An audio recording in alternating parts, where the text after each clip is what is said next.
Bader, paano naging posible to? Seryoso, anong klaseng rookie ang papasok sa liga? Tapos bigla siya agad ang pinakamagaling na player sa pinakamagaling na kupunan.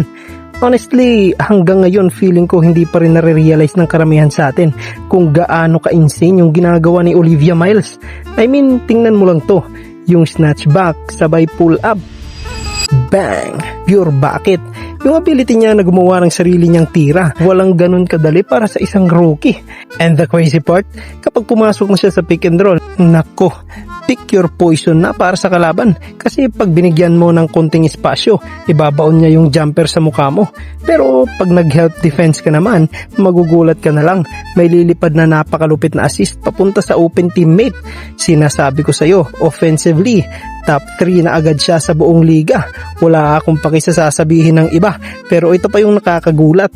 Madalas nating nakakalimutan yung kabilang dulo ng court kasi sobrang ganda ng offense niya.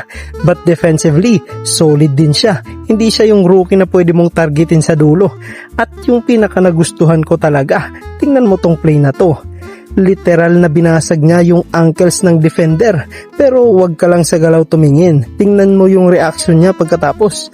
Yung gigil, yung sigaw, yung gutom na manalo. Yan yung uri ng competitiveness na hindi natututunan. Yan yung klase ng mentality na makikita mo lang sa mga totoong greats ng laro. Hindi lang to simpleng magaling na rookie season. Historic to.